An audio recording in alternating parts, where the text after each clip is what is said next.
Hey, what's up? This is Larry P., formerly single of the Barcade, and you're listening to Jim and Florence on the Forum. Hi, everyone. This is Jim Jax, and welcome to the Forum. And we're here with a special guest. We're very excited to have a special story we're also going to have guest hosts with the great Emme Lentino. You've seen about 100 of our posts with us loving on her new song. This is My Lullaby. So again, you could find that wherever music is sold.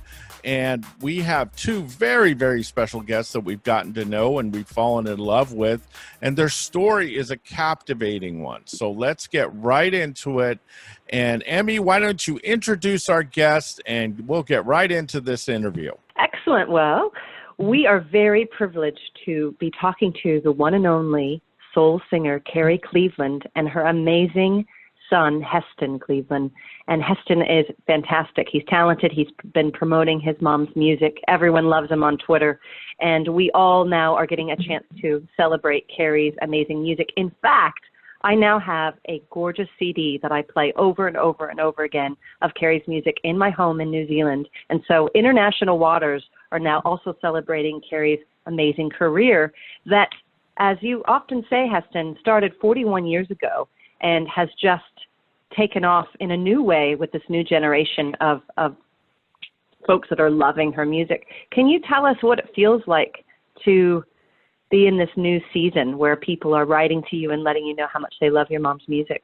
You know, Emme, it's really amazing because I took it all for granted, growing up. And with the Resurgence, I have fallen back in love with my mother and father's music, and it's hard for me to step back and, just say they're really good. Of course, my parents, I'm already proud of them no matter what they do and tell the truth, how they sound, but for people to reach out to me that I've never seen before on Twitter and give me examples of how my mom's music has affected them and the stories I hear from, like, my parents were fans of your mother's music. It's amazing. One guy even messaged me, and he says, man, I just listened to Love Will Set You Free, and it sent shivers down my spine. And, I go, really? Hold on. You're talking about my mom. But then when I listen to it, it's truly amazing. And I get emotional at times, My mom, she is starting to realize her popularity because she really doesn't do social media. It's all secondhand knowledge to her. But like today, they announced the Trend City show contest that we enter for independent music. And she won for the fourth time. And to hear, the DJ always post the top 10. And today he did a shout out for my mom's #1 single. And then, she kind of realizes, well, this is really happening. And we did a show February 15th at Hercules Records with a friend that I met, by selling old original copies, and he hosted a meet and greet performance there. And Emme, you couldn't get in the door. Oh my goodness! I took some pictures. I was standing outside and I was joking. I'm her son. And I can't even get in the front door. Wow. I love it. I love the story. I'd love to see those photos, too. You should post those on Twitter. That's amazing. And so does your mom get overwhelmed with, when you do explain to her, this is, Mom, you've won 4 years in a row. Mom so-and-so has tweeted that they love your music. I mean, does she ask you questions, or does she want to see it? I think one time you even said that when I posted a video as a thank you, she tried to talk to me. I thought that was adorable. So I just really, doesn't understand social media. She's old-fashioned, and she always complains about they just change things, like the labels on the boxes of cereal and stuff. We go looking for certain things, and they've changed it so much, and she just always fuss about that.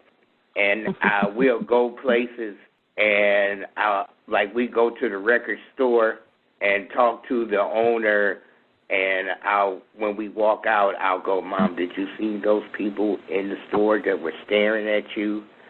And she goes, yeah, I felt kind of funny. I'm like, he told them you were going to be there. They're your fans. And see, she's laughing now. She's sitting here. She can't get over having fans. Of course, when she performed in the late 70s, early 80s, people would attend the shows. My father was promoting her the best way he could at the time, but now it's just so different. Social media has brought the awareness of my mom's music, and the people come with the stories. And it was like when we did the show, people, I would ask, so how did you find out about my mom's music? And, I would get different stories. Like Annie, the one that did the San Francisco Chronicle article, she told me, I asked her while she was interviewing us, how did you find out about my mom's music? And first of all, she's only 24 years old. She said she was at a club, and they played Love Will Set You Free, and she took off running trying to get to the DJ, and she couldn't make it to him, so she downloaded an app on her phone where you could hear the music, and they'll tell you who the artist is. So she learned about my mom's music that way, and she just happened to go to the record store that we were posted, our performance. And she says, oh, my God, Carrie Cleveland lives in the Bay Area. I have to do this interview. And she reached out to us, and that's how the Chronicle article came out. That's amazing. It seems like every story that at least that I've heard that you share so far, and I'm sure Jim and Florence will agree that there's this legacy that lives on, and that people are so hungry for this type of authentic music in a time when these are unprecedented times. Everyone's kind of struggling, but they're so drawn to your mom's beautiful voice and that gorgeous authenticity that she sings about in all of her songs. And I just think I just imagine that your dad's doing a little jig in heaven right now, because I'm sure that he's just loving that people are responding the way that they are. And Jim, do you remember the first time you heard Carrie's music? Was it on Twitter as well? It was. I'm from the Bay Area, and in the 80s especially, I was really heavy into the jazz scene and R&B. That was when hip-hop and rap first started taking. But there were so many great people from the Bay Area, and when you do a history lesson, when you look at Carrie's career, it's a history lesson of Bay Area music, because we have such a rich tradition here. The Sly and the Family Stone. I mean, you just could go on and on with all the amazing music. And my old office was actually in Marin County, where a lot of these groups would actually perform, and they would do things in the East Bay. So his mom is just an amazing tale of someone that kind of got fell through the cracks, but when you hear her music and you memorize and you remember it, because I've had older friends that said, of course I know Carrie. We love that music. It was her songs were a club staple. So it's incredible now that we could talk to Heston and we could talk to her mom, because his mom is so talented, father so talented. Blessings to him upstairs. And Heston, the passion he has for them. It's an inspiring story that really, I think the whole Bay Area and the whole world is going to love, especially with good people like you sharing the music. So for me to answer your question, I didn't know it. It was a little before my time. But now that I get it, I embrace it, and I'm like you. I was listening to some songs the other day, and everybody's going, I know that song. Who's saying that? And then they remember it. So it's an incredible story. I love the nostalgia that it also enthused. Even with, what you mentioned, there's a 24-year-old that loved this song and had never heard it before. But there's this nostalgic feeling, this feel-good feeling when you listen to them. My kids are dancing around in the car when they listen. Oh, I like this, Mommy. Which is quite adorable. So, Heston, is your mom with us right now? Yes, I'm here.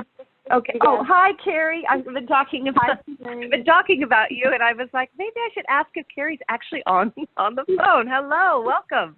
How are you? I'm doing all this beautiful new story. It sounds great. You see that's awesome. And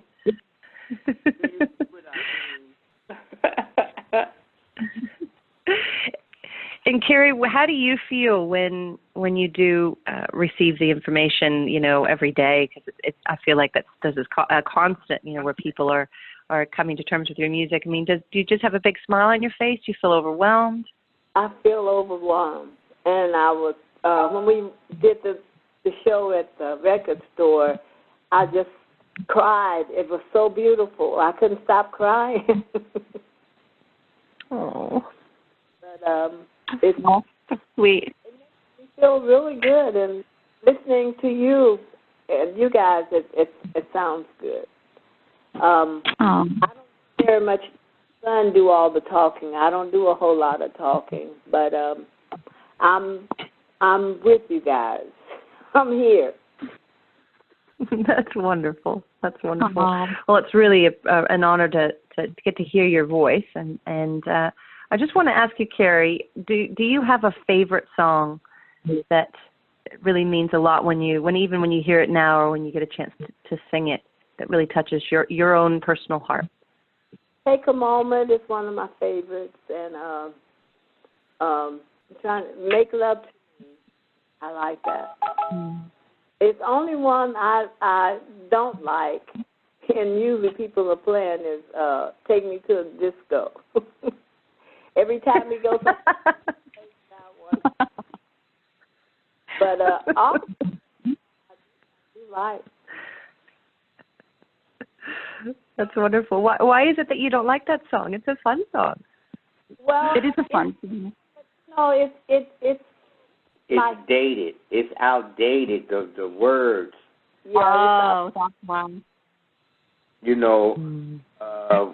We've been classified as timeless music, like the radio stations that play the music. Most of the listeners weren't even born when it was made, and that's what really has me overwhelmed.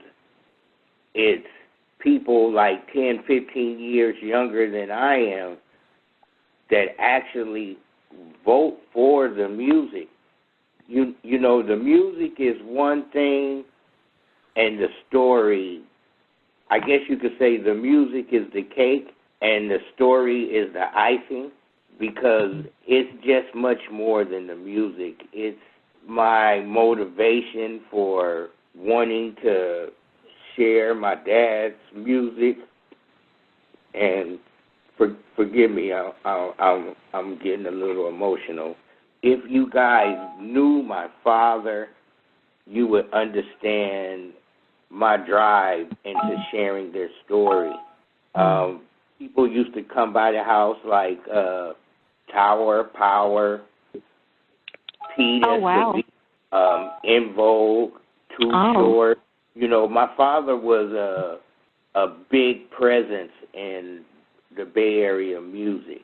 I run into Too Short from time to time, and he always jokes about my father got 2 record cutters or vinyl recorders on pawn shop, and he bought all kind of vinyl and was trying to press his own record. Oh, wow. And, that's incredible. I read that story. Too Short and I were in the house, and he knocks on my window and says, "You guys come here." And he got one to almost play all the way through. I love it. That's a great story. Now, Carrie, I wanted to ask Carrie one thing, Carrie, and obviously you look at the Tower of Power, the Escovedo family with Sheila E. and we just lost Bonnie Pointer, God bless her, the Pointer Sisters, an iconic group who ruled the 80s. Carrie, who were your inspirations growing up when you began singing and you began making a name for yourself? Who were people that really inspired you at that time? Well, I used to like, I still do, like Diana Ross and the Supremes. Yep. Donna Summers. Great. I love Donna Summers. I liked a lot of groups and what else? The Fifth Dimension. Oh, the Fifth Dimension. Marilyn McCool. Boy, those are some great ones, Carrie. Yeah. Yeah, I didn't know the Pointer Sisters. They were younger than I, but 2 of the brothers went to school with me. Oh, wow. I didn't know that. Oh, my goodness. Wow. That's amazing. They were in my age group. Aaron Pointer, and I can't remember his brothers, because I was the same age with Aaron Pointer. And Carrie, what would you like people, when they hear your music, what do you want them to think? What do you want them to feel? What's the message that you're the passionate message that you're sending to everyone? Well, I like them to like me. That would be good.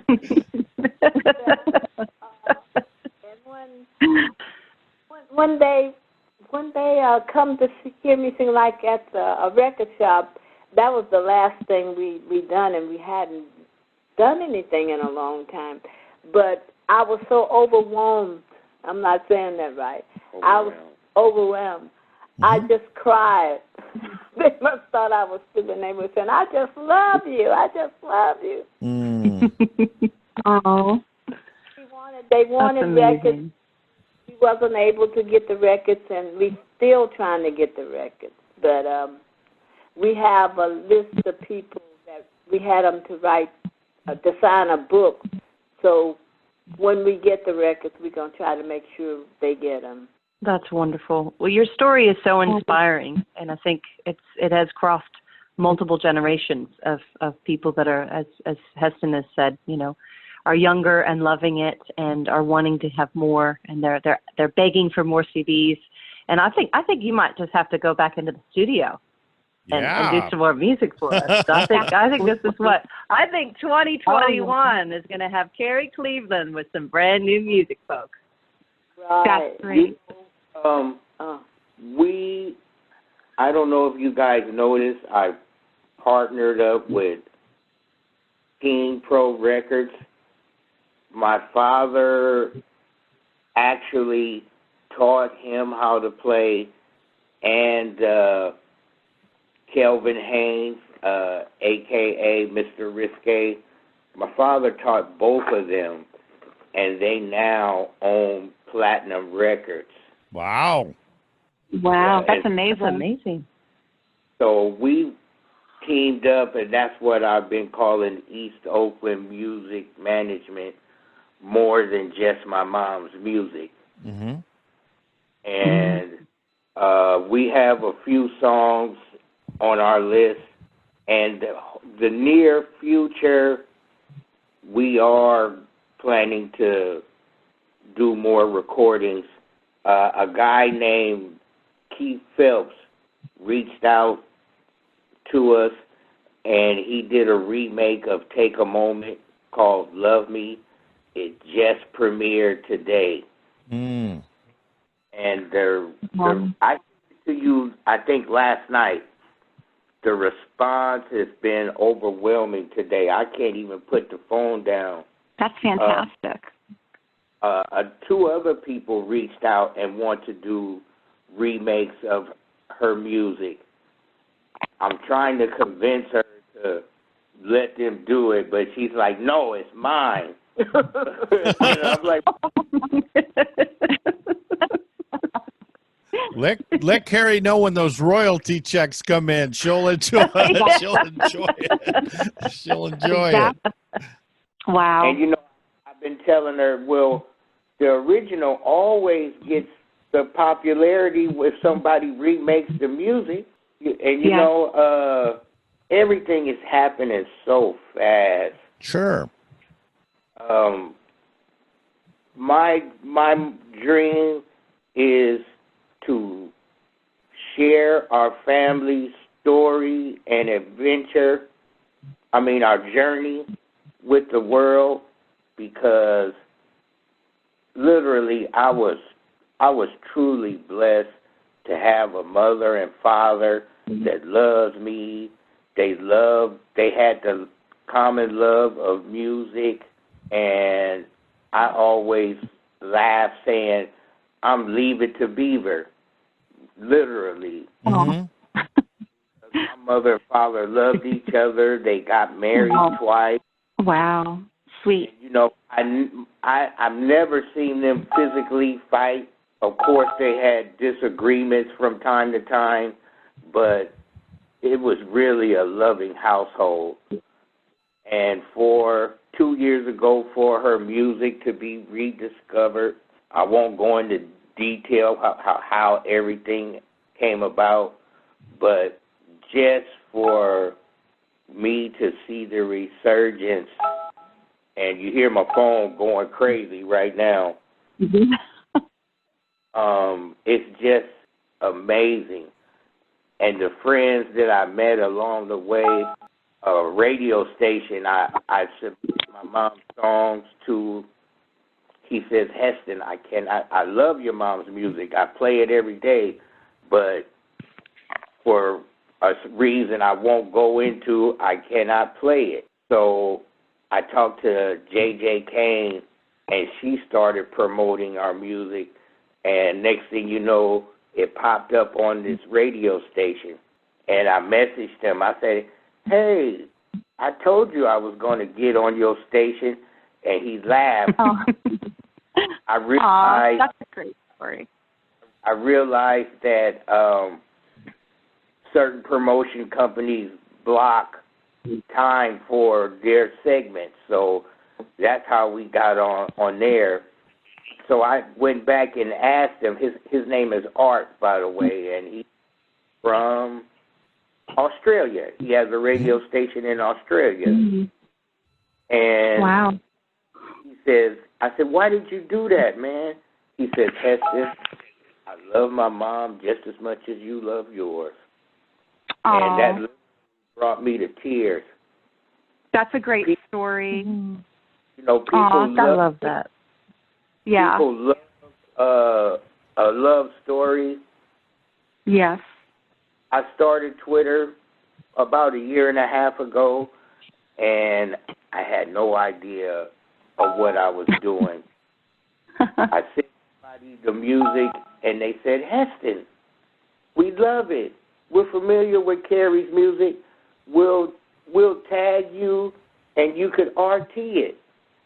And I'm like, tag?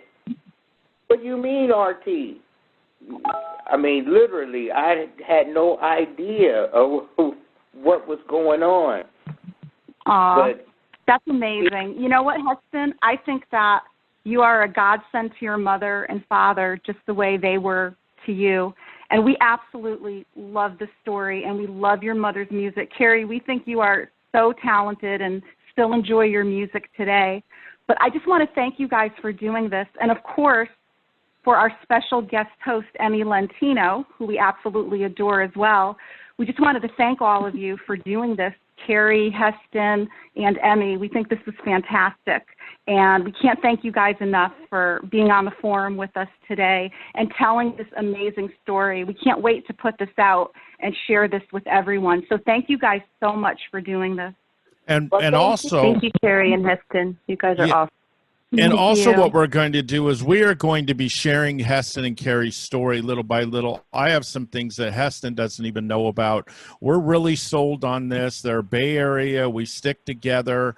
We get divulged with hundreds of people literally asking us to help them, ask them support, but there are certain stories that just touch us, and some are just looking to get rich, or some are just in their garage having fun. But this is an epic talented family that really has a passion for each other, and to me it's the American dream. It's a special thing that these guys share, special love, and we want to share that with you, because in these times where there's so much negativity and hatred, we want to spread this positivity and love through Carrie's music, through this family's music, through Heston's dad, and through Heston. So you're going to see a lot of these guys in the future from us, and we're going to be promoting their music. We're going to be doing a lot. So all of you, please get this music, because it will touch you. And this is what the old time music is all about. It's about passion, soul, absolutely, and just love and having a good time without hurting each other.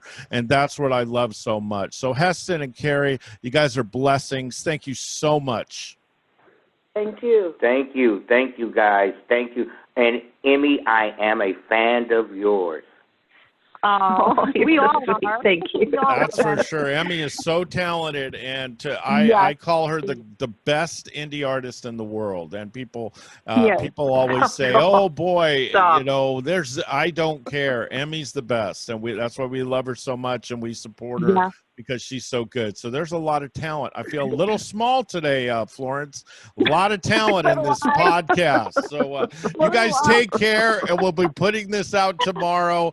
And we're very excited to share it. Really latch on to Heston, follow him on Twitter, and just get onto this story. And obviously, Emme, this is My Lullaby is out. Grab it wherever music is sold. Take care, everyone. So good. And be good to each other. Bye-bye. Bye. Bye, you guys. Thank Lots you. of love. Thank you. Bye, you too. Thank you.